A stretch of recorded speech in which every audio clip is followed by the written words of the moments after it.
ناظرین، welcome to my YouTube channel Azeem Urdu study. پھر میں آپ کی خدمت کے لیے حاضر ہوں، اور میں نے پہلا چیپٹر یعنی شبنم کمالی کو لوڈ کر چکا تھا۔ اب پھر دوسرا چیپٹر یعنی کہ سہیل عظیم آبادی، جو کہ داخلی نصاب میں بھابھی جان ہے، میں نے ان کے سوالات آپ کے سامنے پیش کرنے کی کوشش کی ہے، اور وہ سوالات اسکرین پر ہے، میں پڑھ رہا ہوں ایک ایک کر کے۔ آپ چاہے تو اس کو ایسے موبائل ہی سے سن کر کے یاد کر سکتے ہیں، یا پھر اپنی سہولت کے لیے، اپنی محنت اور اپنے اچھے نمبرات حاصل کرنے کے لیے آپ کاپی میں نوٹس بنا کر کے بھی ان کو صحیح سے یاد کر سکتے ہیں۔ جو چلیے میں سوال پڑھ رہا ہوں اور اس کا جواب بھی پڑھ رہا ہوں، آپ بھی ساتھ ساتھ پڑھتے جائیے۔ سوال: سہیل عظیم آبادی کہاں پیدا ہوئی؟ پٹنہ میں۔ جواب کیا ہے؟ پٹنہ میں۔ نمبر 2 کہ سہیل عظیم آبادی کے بچپن کا نام کیا تھا؟ جواب: سید مجیب الرحمن تھا۔ سہیل عظیم آبادی کے افسانوں کے پہلے مجموعہ کا نام کیا تھا؟ جواب: چار چہرے۔ اور وہ کس سال شائع ہوا تھا؟ تو 1934 میں۔ سوال: سہیل عظیم آبادی کی ابتدائی تعلیم کس مدرسے میں ہوئی تھی؟ جواب: نانی حال میں ایک معلم کی سرپرستی میں ابتدائی تعلیم ہوئی، یعنی بھدول گاؤں کے مدرسے میں ہوئی تھی۔ اب مختصر سوالات دیکھیے۔ سوال: رقیہ بھابھی کے جس دیور کا کردار کہانی میں پیش کیا گیا ہے اس کا نام کیا تھا؟ تو اس کا نام اختر تھا۔ سوال: رقیہ بھابھی کے شوہر کو بار بار کیوں جیل جانا پڑتا تھا؟ جواب اس کا ہے سیاست سے شوق رکھنے کی وجہ سے، یا سیاست سے کافی دلچسپی رکھنے کی وجہ سے۔ آگے سوال ہے کہ رقیہ بھابھی کس لڑکی کی تعلیم کا خرچ خود برداشت کرتی تھی اور کیوں؟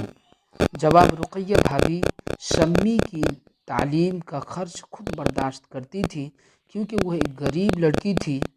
اسے پڑھنے کا، نیچے لائن دیا ہوا کھینچا ہوا ہے، اسے پڑھنے کا ذوق بہت زیادہ تھا، اور اس کے والدین اس کے خرچ برداشت نہیں کر پاتے تھے، اس کارن وہ خرچ اٹھاتے تھے۔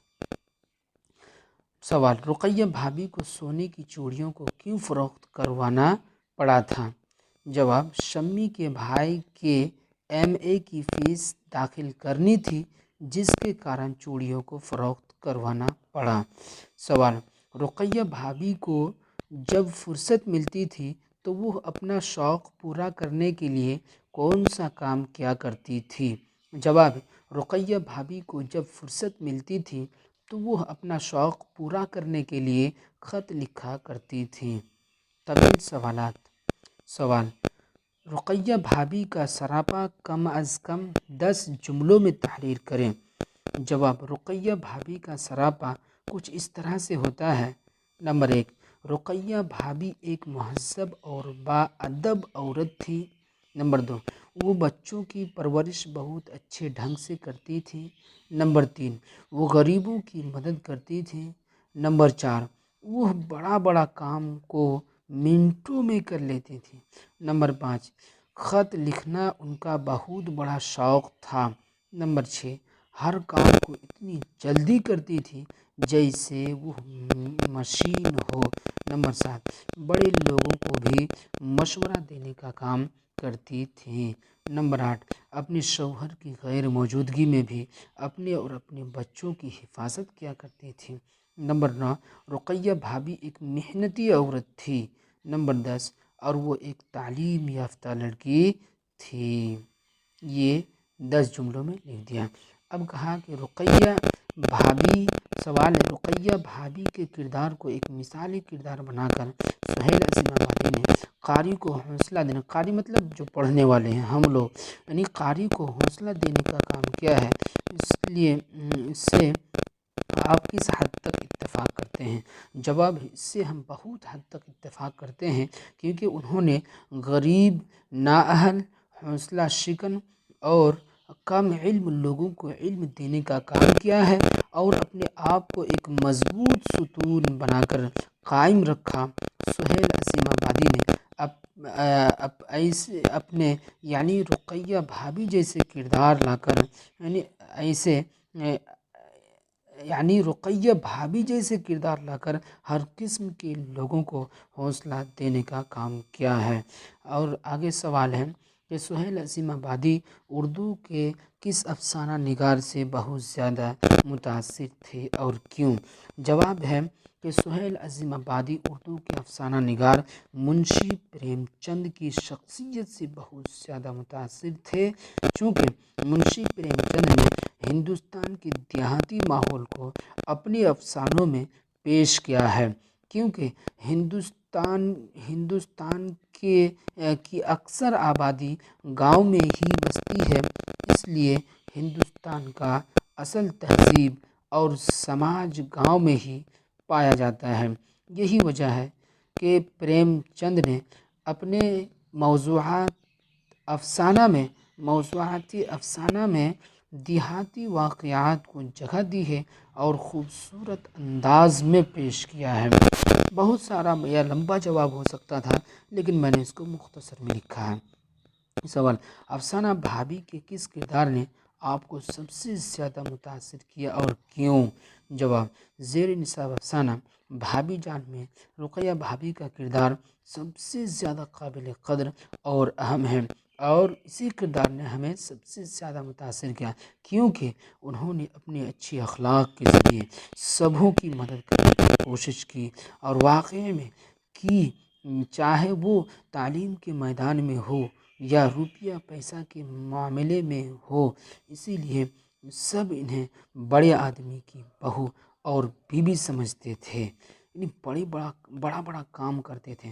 سوال: سہیل عظیم آبادی کے بارے میں اپنے اردو کے استاد سے مدد لے کر کم از کم 10 جملے تحریر کریں، ساتھ ہی یہ بھی تحریر کریں کہ ان کی افسانوں کے دوسرے مجموعہ کا نام کیا تھا اور وہ کب شائع ہوا تھا۔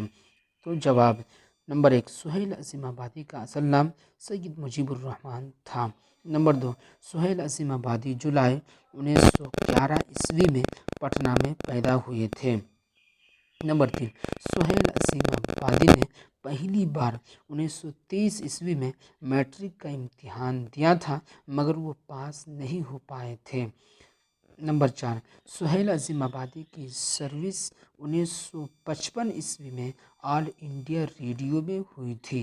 نمبر 5، سہیل عظیم آبادی ایک بڑا افسانہ نگار تھے۔ نمبر 6، سہیل عظیم آبادی زندگی بھر اردو کی ترویج و اشاعت میں مصروف رہے۔ نمبر 7، ان کے اکثر افسانے زمینداروں کے استحصال کے خلاف، مزدوروں اور کمزور طبقوں کے حقوق جیسے موضوعات سے متعلق ہیں۔ غریبی: نمبر 8، غریبی کی وجہ سے اعلیٰ تعلیم حاصل نہیں کر سکے تھے۔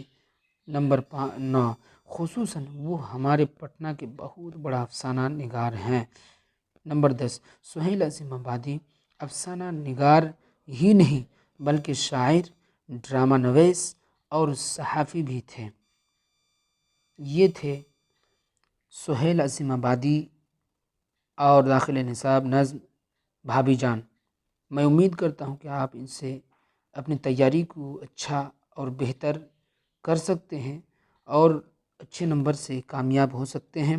اگر کہیں پہ مشکل آ رہا ہو تو آپ ویڈیو کو بار بار دیکھیں اور اس کو زوم کر کے بھی دیکھیں تاکہ وہ سولو ہو جائے، نہیں تو مجھ سے کانٹیکٹ بھی کر سکتے ہیں، مجھ سے بات بھی کر سکتے ہیں پوچھنے کے لیے، انشاءاللہ میں بتاؤں گا۔ پھر ملتے ہیں اگلے چیپٹر کو لے کر۔ السلام علیکم، اللہ حافظ۔